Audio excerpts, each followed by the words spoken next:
This video is sponsored by Audible. More about them later. This is a complete story version of the various videos I've created about Goku and Vegeta meeting their parents once more. Goku meeting Bardock is based on the story featured in Burst Limit. So just as a warning, the power level of Bardock was tweaked a little to reflect how it was portrayed in the video game. I hope you guys enjoy. Last time on Dragon Ball Z, Bardock, the father of Goku, was gifted with the power of future visions. Though this was supposed to be a punishment, the Saiyan died happily knowing his own son would be the one to defeat Frieza. As the body was consumed by the death ball that destroyed planet Vegeta, Bardock saw one final vision. However, in this reality, his powers conflicted with his death. Rather than just dying from this attack, the Saiyan was teleported many years into the future. Not only through time, but also space.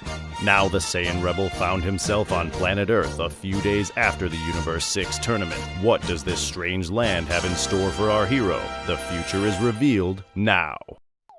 A vision from the past! What if Goku and Vegeta met their parents?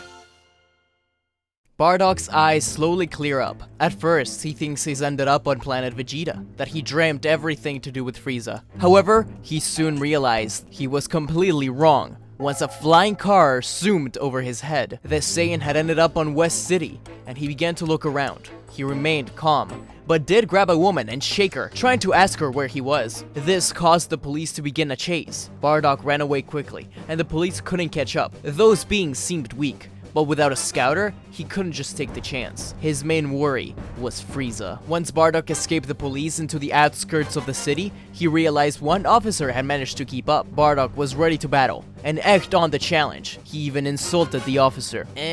Don't gotta be rude, Goku. Are you okay? Krillin tilted his head as he tried to approach the Saiyan. Why are you wearing Saiyan armor? You know Chi-Chi isn't gonna like that. Before Krillin could finish the sentence, he was punched through a tree. The message was clear. This was either not Goku or a clone. Either way, he wasn't going to let this delinquent run amok in the city. Bardock looked at his clenched fist. That punch was a lot stronger than he wanted it to be. Wherever he was, the destruction of planet Vegeta had made him significantly stronger. If that really wasn't a dream. Bardock came back at Krillin with full force, though Krillin was able to keep up. He felt Bardock hit harder with every punch. He then realized that this Saiyan had a tail. He really began to get worried. The only Saiyan he knew with a tail anymore was Tarble, Vegeta's brother. Could it be that even more Saiyans survived? Krillin was finally caught off guard and thrown through a mountain. Bardock smiled. Looks like there will be some strong fighters here. I'll make my way back and defeat Frieza. Bardock flew away as Krillin slowly got up in pain. He had to warn the others. As fast as he could, he rushed towards Capsule Corp to get Vegeta. Meanwhile, Bardock explored the Dragon World. It was very different from planet Vegeta, but something seemed familiar to it. That bald police officer mentioned something about the planet named Earth. He didn't remember why, but Earth was a familiar name. Then it struck him. Yes! Earth was the planet where his son was sent to. Kakarot. He must have drifted off into space until landing here. Maybe he could find his son and train him, and toughen him up. Together they could defeat Frieza. Maybe those visions he saw were his own destiny. He then heard two children laughing loudly, heading his way. Krillin told me you were causing trouble in the city. It's time to teach you a lesson. Bardock ignored the purple-haired kid and focused on the kid laughing next to him. He looked just like him. It was obvious that he was a Saiyan, but he had no tail. Kakarot? Bardock asked. What's a Kakarot? Is that something you eat? That's your dad, dummy. My dad calls Goku that. Bardock's eyes widened. So Kakarot was this kid's father? He couldn't believe it. Maybe this was some sort of trick from Frieza. After all, the Saiyans knew very little of his true power. Even so, he wanted to see what the Saiyan could do. Trunks and Goten fused into Gotenks, to which Bardock applauded them, with having learned such a difficult Metamorian technique at such a young age. Bardock said that if he really was Kakarot's son, then he was surprised that he could produce such a strong offspring. Gotenks was far stronger than even the Frieza he knew. Even still, Bardock's power kept on rising, most likely a side effect of his apparent death and powers. Gotenks said that he will beat him in just his base form. The battle began, with Gotenks gaining a quick upper hand. His strange moveset and unpredictable attacks made him difficult to pin down. Bardock was unpredictable himself. Bardock felt as if he was teaching the kids how to fight with every punch he threw. Suddenly, the kids felt a great ki coming their way. Bardock couldn't sense it, but he could feel the heat being emitted. It was Vegeta, Goku, and Gohan. They had all arrived to see what Krillin was making a fuss about. Vegeta instantly recognized the man, as he had been teammates with Raditz for a long time before Planet Vegeta's destruction. His eyes widened, then he looked over at Goku. Goku wasn't phased at all. He didn't know who this man was, and he didn't care. This Saiyan hurt Krillin and the kids. He was going to pay. Hey kids, don't go away. We'll be right back. If you're enjoying the video, then you might be interested to know that I got inspired to do these sort of videos by audiobooks. And I thought that if I wanted to tell a story about Dragon Ball, I would probably do it in that sort of format. Of course, being for YouTube, visuals were forced to be added, but regardless, I'm a big fan of audiobooks, especially audiobooks from the Star Wars franchise. I've been listening to the Revenge of the Sith novelization lately, and it's incredible. I like the movie already, but the novelization is something else entirely. You can pick up that audiobook for free on Audible, along with a selection of thousands of other audiobooks, podcasts, and more. Just click the link in the description below or visit www.audibletrial.com/smug. Signing up for a 30-day free trial will get you a credit for a free audiobook that you can use on any audiobook you want. You get a free audiobook and help support the channel at audibletrial.com/smug. Now, back to the show. And now back to our show. Gotenks, get over here. We'll take care of this. Gohan said. Bardock took a step towards Goku, mesmerized by seeing his son all grown up. It was strange. He was not usually emotional, but he could tell just how powerful Kakarot has become. He was going to say something, but Goku was already uppercutting him. Yep, this really was his son. Bardock didn't stop to say anything. He simply wanted to have a battle. Vegeta turned to Gohan and told him who he suspected the mysterious Saiyan was. Gotenks yelled out, What? Before being shut by Gohan. None of them could believe it. Maybe it was because of the Dragon Balls? That didn't matter. It was clear to all of them that Goku hadn't been this happy in a long time. Sure, he thought the Saiyan was his enemy, but they were both having a blast. Though Bardock was getting stronger, he couldn't fathom the power Goku was at the moment. They clashed fists over and over again, causing shockwaves throughout the world. Bardock was finally punched away, and as he was getting back up, he saw a golden glow. That's a Super Saiyan! He said just as Goku finished the battle with a giant Kamehameha. Everyone went over to Bardock, who was hurt from the blast. He stood up in front of Goku, who asked, Now tell me, why are you here? Because of the Dragon Balls? Bardock pulled Goku into a hug. Goku slowly transformed back into base form. It was silent for a minute, as Goku thought about how familiar this feeling was. Goku finally hugged back. Bardock stepped back and said, Kakarot, you've gotten so powerful! You were just a kid with a power level of 1. No one thought you'd amount to anything. Goku was still confused, but finally he said, So, you're my dad? Bardock nodded and said that he had no idea how he ended up there. That at first he thought it was some kind of trick that Frieza was doing on him, but now he realizes that he had instead been teleported into the future. You defeated Frieza, didn't you? As a Super Saiyan? I knew it! I knew you could do it, son! Gotenks said that technically half his future self killed him first, to which Gohan and Vegeta slapped him in the back of the head. He then complimented Gotenks, as he was very powerful. Gohan introduced himself, and was brought into a hug too, without warning. Bardock made him promise to battle sometime too. Bardock then turned to Vegeta and lowered his head. King Vegeta. Vegeta waved away the royal names, and told him to just call him Vegeta. After some more talk, Bardock was invited to the Sun household. Chi-Chi refused to let that smelly man inside her house. She didn't care if he was Goku's own father, he had to clean up before he could come inside. Bardock was embarrassed, but as a battle-hardened warrior, he was also pissed. He got close to blowing up the entire house for a second. Thankfully, Goten and Gohan held him off. He finally caved in and took a bath. They had a grand feast, where Chi-Chi happily talked to Bardock, after talking through their differences. She asked how Goku was as a child, but Bardock said that he barely knew the kid. Goku, though happy to meet his father, didn't really see him as that. To Goku, his father was Son Gohan. After eating, Goku and Bardock stepped outside to talk. Bardock said it was great to see just how far he had come. And Goku said thank you, calling him by his first name. Bardock lowered his head, and acknowledged that they can't really have a father-son relationship. After all, he was never there. Saiyans overall never really stick around for their children anyways, but he hoped that Goku knew that both Gine and himself sent him away to protect him. Goku understood, and the two began to talk about Planet Vegeta, Gine, and even Raditz. Bardock was saddened to hear that he was killed in an altercation between the two boys, but he understood that it had to be done. Bardock invited Goku to one more battle in the middle of the night. The fight was fierce, and everyone in the house watched as the two burst their auras. Chi-Chi tried to get them to stop, but Goten cheered them on. Goku showed off every single one of his Super Saiyan transformations. Bardock was perplexed by this, realizing that both Super Saiyan legends turned out to be true. The two clashed blasts at one point, a battle that Bardock lost. As he was consumed by the attack, he saw one more vision.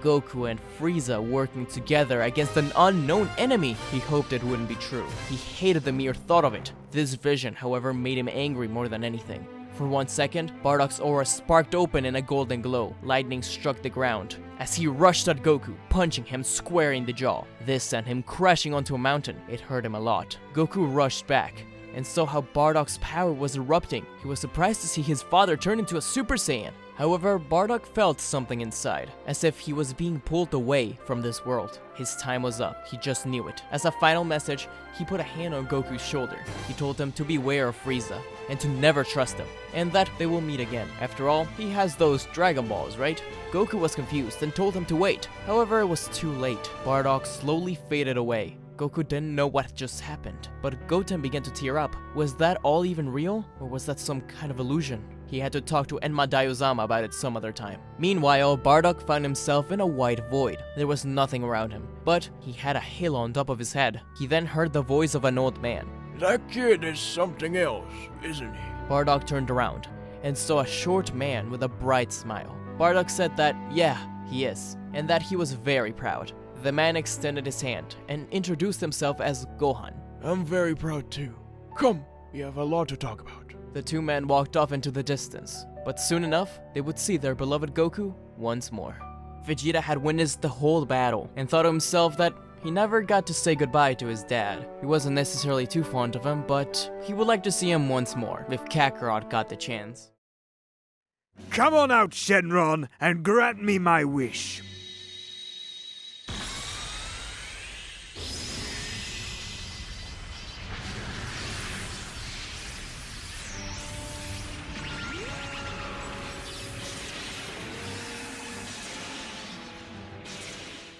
I am the Dragon God Shenron.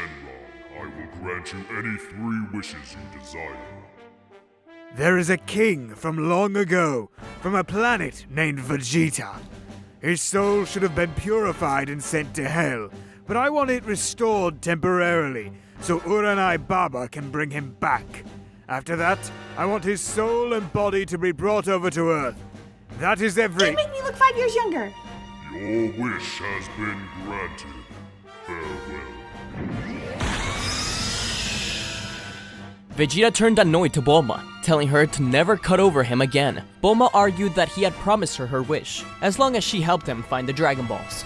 Vegeta resigned and looked over at Uranai Baba next to Bulma. She nodded, telling him that this better not result in the world collapsing or something strange like that. As Baba left to get King Vegeta, Trunks pulled on Vegeta's jacket, asking him why they didn't just revive his granddad. Trunks, after you've been dead for so long, there doesn't seem to be a point in being alive again. Hell isn't that bad, trust me. And if anyone deserved to go to hell, it was definitely him. Out of the building walked out a prideful man in full armor and a cape. He looked around curiously and a little upset. Baba floated over to Bulma, yelling at her that King Yama was very upset at her for bringing back somebody from hell that was already cleansed. She will never do this again for them, not even for the amount of money they promised her. King Vegeta finally reached over to Vegeta, looking at him up and down. He wasn't very impressed. Ah, my son, Prince Vegeta. You have grown so much since the last time I saw you. I'm glad to see you survived Frieza. Just what the hell are you wearing? Those are no warrior's clothes! Warrior clothes are whatever I'm wearing at the time. The king didn't appreciate his son talking back to him. Since Saiyans don't age like other species, it could have been only 7 years since the last time he saw him for all he knew. And he knew very little. King Vegeta questions why he was brought over to the living plane. Did he need help defeating Frieza? Was it finally time to make a stand against the tyrant? He was surprised to hear that no. In fact, Frieza hadn't been a problem in many years. Kakarot, the son of Bardock, defeated him recently. It was his second time attacking us, actually. King Vegeta cringed. Bardock, that low-class scum? Sure, he was a good warrior, but nothing compared to the likes of him, or even Nappa. What? That was your job! Maybe I should have listened to Paragus. At least it wouldn't have been some low class getting the job over my son! Vegeta was losing his patience. He didn't think about how his father would react to that. But it was obvious now. He wasn't going to let his father talk down to him. Vegeta pointed back with his thumb, telling the king not to badmouth him. Because the first time Frieza was killed was thanks to his own son. The little Trunks waved at his grandfather, rushing over to talk to him. The king took a step back. This was just a child. How could he have defeated Frieza?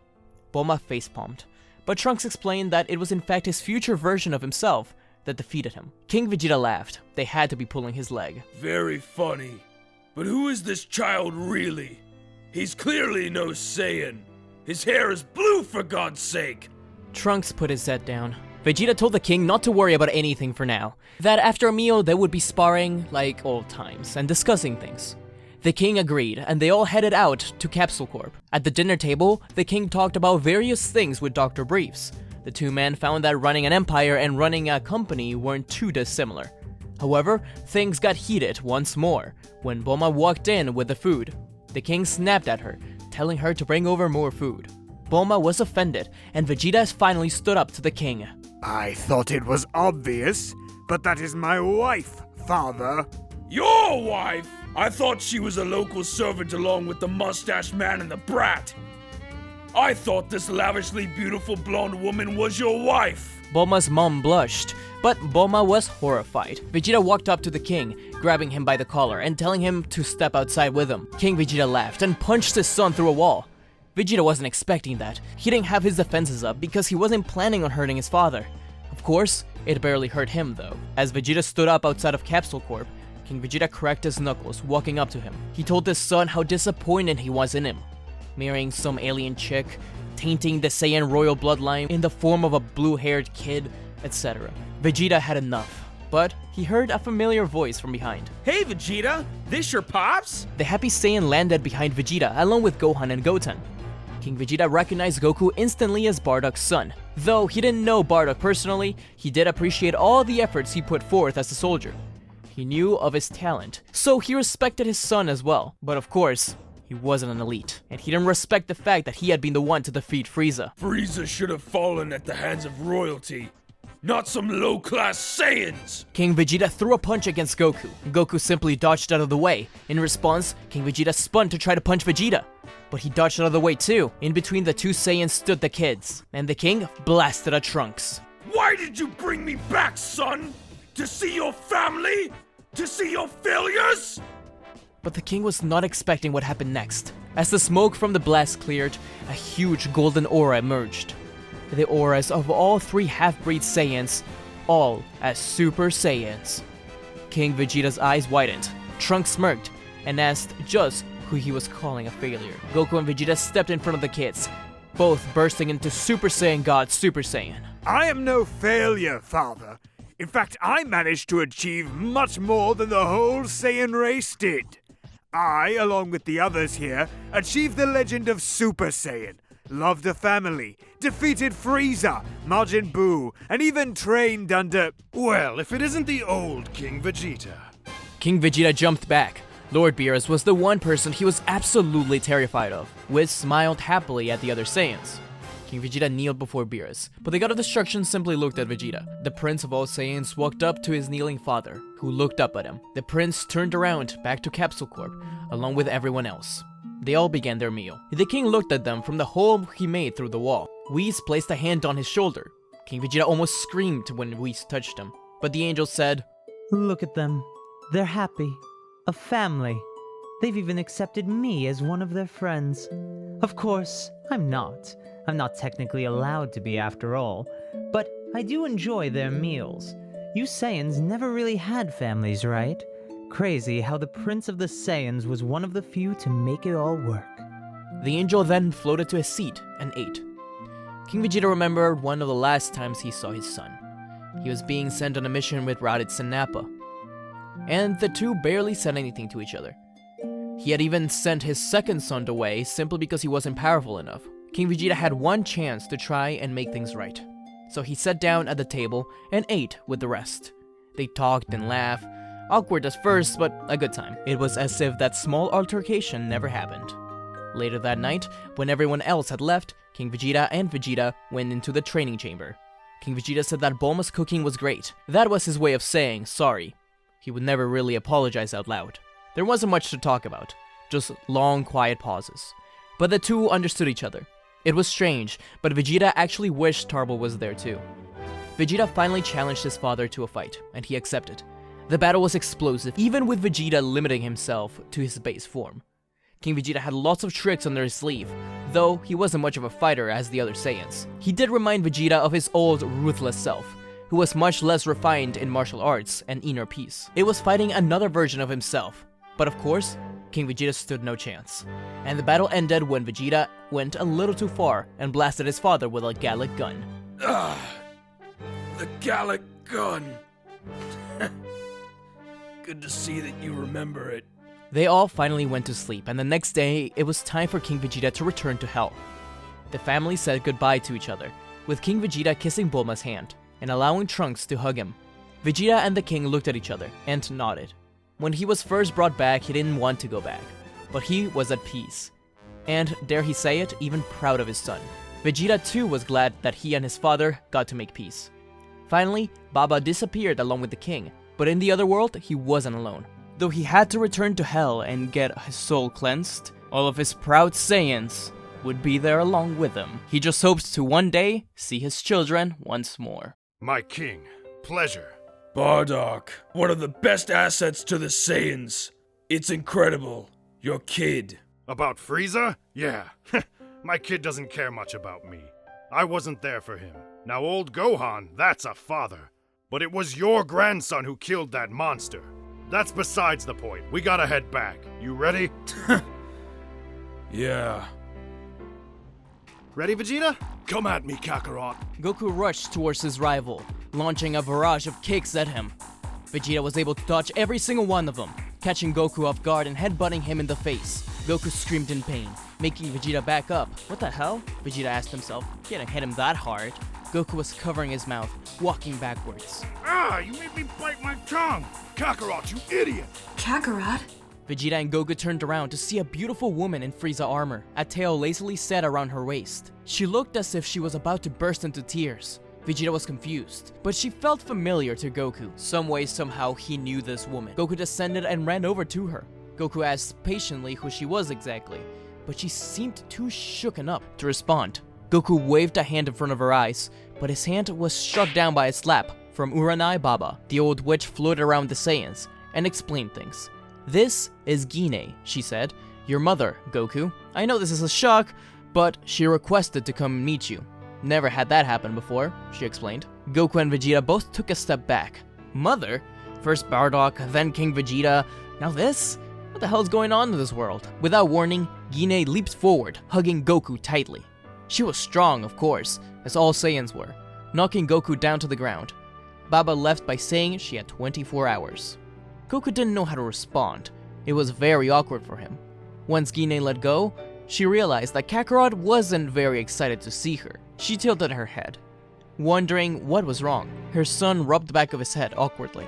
Sure, this was his mother, maybe, but this was all just very strange. I shouldn't have come here. No, it's not that. It's just... I'm sorry, Kakarot. I'm just a stranger to you. I should go.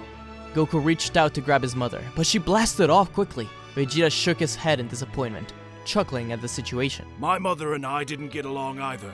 I'd help you out, but this is your challenge, Kakarot. Vegeta too left towards his home, saying that they'd continue the fight later. Goku groaned. He just wanted a good sparring match with Vegeta, but this was also an opportunity he'd never get again. Thankfully, Gine didn't know how to hide her power level.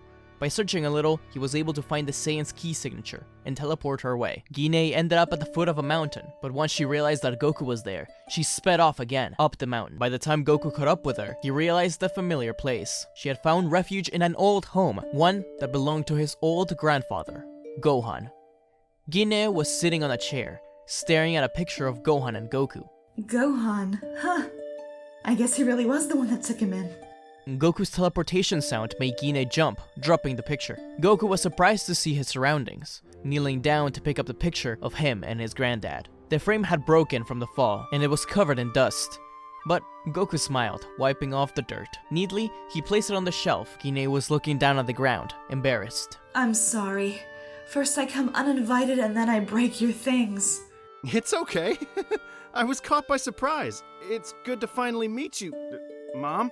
Goku smiled brightly at her. This time, it was Goku that hugged Gine. She only hoped that Bardock and Raditz could have been there with her. Goku awkwardly laughed about Raditz, trying to avoid talking about him as much as he could.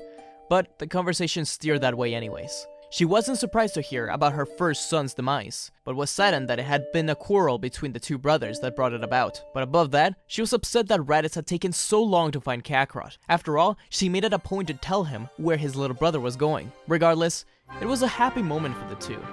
She was sure she'd see Raditz eventually someday. Gine wanted to hear all about Goku's adventures through the years. The two sat outside of Grandpa Gohan's home, where Goku felt a little nostalgic. Before he could begin the story, however, his stomach began to grumble, and so did hers. Goku jumped up, excited, telling Gine that his wife would have food ready for sure. Gine's lips curled in a smile, happy to hear that her son was married. Hey kids, don't go away. We'll be right back. And now back to our show. The two headed to Goku's place. Chi-Chi nearly fainted when Goku showed up with another woman. She was ready to fight. Goku had to jump in between her and Gine, explaining that this was his mother, pointing at the halo. Goten sprinted out of nowhere, in awe. Chi-Chi apologized profusely, inviting her to take a seat. Gine remarked on how good everything smelled, and she asked if she could cook something for the family. Chi-Chi agreed, but realized that they didn't have any of the strange alien ingredients that Gine wanted. So, it was just up to Chi-Chi. Gohan, Videl, Pan, and the Ox King arrived not long after the meal. Gine was in a little bit of a shock to realize that she was not only a grandmother, but a great-grandmother. Though weird at first, the whole family welcomed her with open arms. Goten and Gohan had many questions to ask her, while the Ox King and her talked about how good their children were for one another. It was a fun night for everyone, but Goku still felt strange and awkward about the whole situation. He was quiet for the most part through the meal, and Gine did take notice of it. Once dinner was over, Goku went outside to do a little workout, while Chi-Chi, Gohan, Gine, and the Ox King did the dishes and cleaned the house. Chi-Chi and Gine began to talk, and Chi-Chi noticed that she seemed a little down. Chi-Chi took initiative and told her that Goku has gone through a lot for the family and the whole world. He never really cared to know where he came from, because to him, his one parent was his grandpa Gohan. Goku is really glad that Gine was here, she could tell, but she thought that right now Goku was probably just being reminded of his late granddad. This gave Gine a lot to think about, and she retreated to talk to Goku. The Saiyan was up in the sky, punching the air. As he threw a right hook, Gine rushed over to him, throwing a hook right back. Goku was confused, but as Gine threw more punches, he understood. Gine wasn't very powerful, but she could hold her own in the fight. Goku's smile widened, and sparring with his mother was a lot of fun. It allowed him to understand her a little more and appreciate her. After all, if there was one way to Goku's heart, it was through fighting. You remind me a lot of Bardock. He saved me plenty of times on missions. But I did try to challenge him a few times. Goku was caught off guard though, when Gine grabbed his leg with her tail, tipping him over and blasting him to the ground. Gine didn't mean to hurt Goku. Kakarot! Are you okay? I'm sorry. But out of the rubble emerged a golden aura that shook the ground. Goku had entered into Super Saiyan. But once he reached Gine, he reverted back to his base form, wiping sweat off his brow. No doubt you gave Bardock a run for his money with a blast like that. What was that? Of course, Goku hadn't realized that she'd never seen a Super Saiyan, so he started from the beginning. The two sat down in front of Goku's place, looking towards the sunset. He told her everything. Her eyes widened when he told her about his battle against Frieza. Your father would be so proud of you, but above that, Gohan is proud. Goku was taken aback. Gine continued to explain that in heaven, she had met his late grandfather long ago. Gohan told her that he'd grown up to be a wonderful young man and very strong. Gine was delighted. Sure, she was a Saiyan, but she wasn't like most others. And Gohan could tell, telling Gine specifically that Goku's heart must have come from her. Goku was a little emotional. He hadn't seen his grandpa since he was a little kid. He thanked Gine, and the two resigned to sleep. Once morning arrived, it was time for Gine to return to the other world with Uranai Baba. Vegeta had arrived early in the morning to finish sparring against Goku, but he found them saying goodbye. So he stood against the house, arms crossed. As Gine kissed Goten's forehead, she looked up, meeting Vegeta's eyes. Is that Prince Vegeta? Gine ran over to Vegeta, bowing before him. Vegeta was confused. She had already seen him yesterday, but she explained that she hadn't recognized him without the normal royal armor. She said that she was very thankful that the Saiyans had found a new home on Earth. Vegeta just said, yeah, awkwardly. Gine then moved up, whispering in Vegeta's ear. Please, my lord, be sure to take care of my son and his family. Yes, of course. Just don't tell him that. Gine, Baba's about to leave. Coming. Gine ran to Baba, but she pulled in Chi-Chi and Goku both for a huge hug. As Baba floated to her, Gine smiled with a tear in her eyes. I'm sorry we never got to come back for you, but I'm glad you survived, Kakarot. Goku smirked and nodded. Thank you for saving me. Gine disappeared and Goku dropped his waving hand. Everyone looked worried to him, as they sensed an aura of melancholy around him. Chi-Chi took his hand, and Goku squeezed it before letting it go. The Saiyan spun at his heels and smirked at Vegeta. Well, come on, Vegeta. We have to finish our fight. Took you long enough. The two warriors blasted off into the distance, while Goku's family laughed, except for Chi-Chi, who was speechless at the fact that Goku didn't seem upset at all. But a second later, she sighed. She knew the situation had meant a lot to her husband. He'd be back once he's hungry. Vegeta and Goku's fight was as intense as their first one. They never ceased to push each other to their limit. So what did Gine tell you anyway? Huh? She just told me. Vegeta punched Goku across the face, then slammed him down. To make sure you never get too far ahead of me. Then I'm gonna have to hold myself back a little, huh? Vegeta was visibly upset at Goku, transforming into Super Saiyan and blasting him with a final flash. But Goku couldn't help but laugh. Meanwhile, next thing Gine knew, she appeared in heaven. Looking around, she saw flowers and animals roaming free. Souls played around and relaxed. It was happy, as always. But a tear still fell. But before her tear touched the ground, a handkerchief caught it. Gine looked at the man with the handkerchief, a smiling old man. I told you he ended up just fine. Gohan bowed respectfully in front of Gine. The two hugged each other as if old friends, just like they had hugged Goku before. Thank you so much for taking care of him. We really should be thanking the Earth as a whole for welcoming him. I'm glad we were at least a small part of his mystical adventure. The two walked towards an endless sea of happy souls, disappearing into the crowd. They eagerly awaited Goku's next adventure. Thank you so much for watching, guys. I really hope you enjoyed this complete story version of Goku and Vegeta meeting their parents once more. As always, shout out to the Super Saiyan Legend members of the channel. Jiggle Booties, Rahaf, Pro Gamer Shooter, Erica Brown, and Mech. Thank you very much for your support, guys. It means a lot to me. As always, you can support the channel by becoming a member by clicking the join button right under the video. Thanks for watching, guys. I hope you like, share, comment, subscribe, all that good stuff, especially share if you want to watch the next part. Be sure to check out my latest video, What If Goku and Vegeta Went Back in Time Part 4. It's an awesome adventure and one of my most popular series, as well as What If Goku and Vegeta Learned Fusion Early Part 2. Anyways, guys, I hope you have a great day, and I'll meet you guys on the next adventure. See ya!